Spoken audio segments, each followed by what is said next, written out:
दुख को कैसे दूर करें? ज्ञानवर्धक प्रसंग। नमस्कार दोस्तों, स्वागत है आपका हमारे YouTube चैनल धर्म सारांश में। दोस्तों, आज के यह प्रसंग बहुत ही मार्मिक एवं ज्ञानवर्धक होने वाला है, इसलिए आप सभी से निवेदन है कि इस प्रसंग को अंतिम तक जरूर सुनिएगा।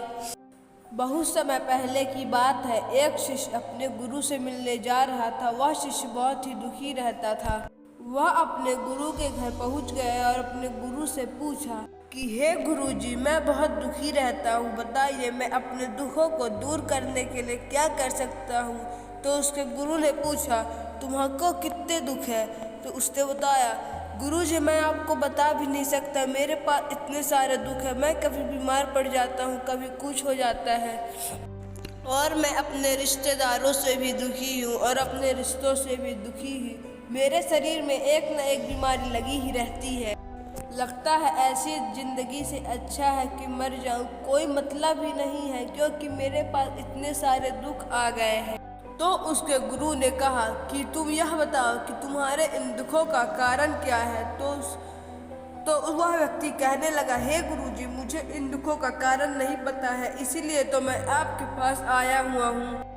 उसके गुरु ने उस व्यक्ति से कहा कि जरा तुम गहराई से सोचो, जरा अच्छे से दिमाग लगा कर सोचो कि तुम्हें दुख कैसे प्राप्त होते। वह व्यक्ति बहुत देर तक सोचता रहा, परंतु उसको कुछ उत्तर नहीं मिला।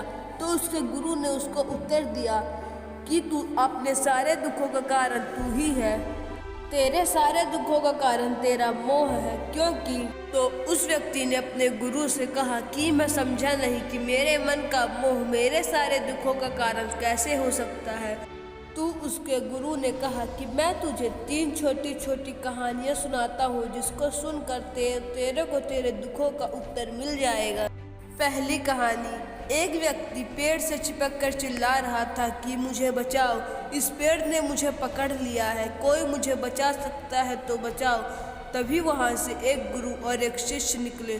तो उस शिष्य ने अपने गुरु से कहा, देखिए गुरुजी, हमें उस व्यक्ति की मदद करनी चाहिए। तो उसके गुरु ने कहा, मदद उसकी करनी चाहिए जो दुखी हो। यह तो दुखी ही नहीं है, यह तो स्वयं पेड़ से चिपका हुआ है, इसको पेड़ ने नहीं पकड़ रखा है। और जिस इंसान ने खुद ही किसी चीज को पकड़ा हुआ है, उसे कौन छुड़ा सकता है, कौन बचा सकता है।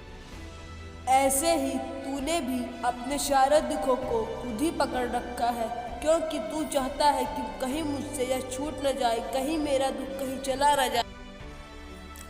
तब उसके गुरु ने उसे दूसरी कहानी सुनाई कि एक मकड़ी कितने भी समय में जाला बुनती है, और जब उसका जाला बुनकर तैयार हो जाता है तो कभी ना कभी वह अपने जाले में स्वयं ही फंस जाती है, परंतु वह चाहकर भी अपने जाले से नहीं निकल सकती।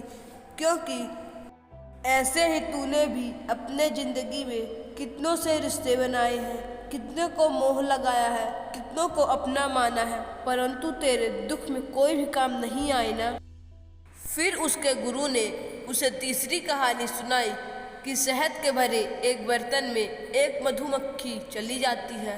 उसे वहाँ बहुत ही अच्छा लगता है। उस मीठे मीठे शहद में उस मधुमक्खी को बहुत ही आनंद आता है, परंतु वह चाहकर भी वह शहद नहीं खा सकती, क्योंकि वह उस रस में इतना डूब जाती है, इतना खो जाती है कि वह थोड़ा सा भी रस लेना भूल जाती है।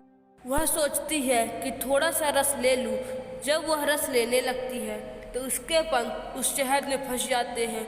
वह दाएं जाती है, बाएं जाती है, ऊपर जाती है, नीचे जाती है, परंतु वह वहाँ से नहीं निकल पाती है।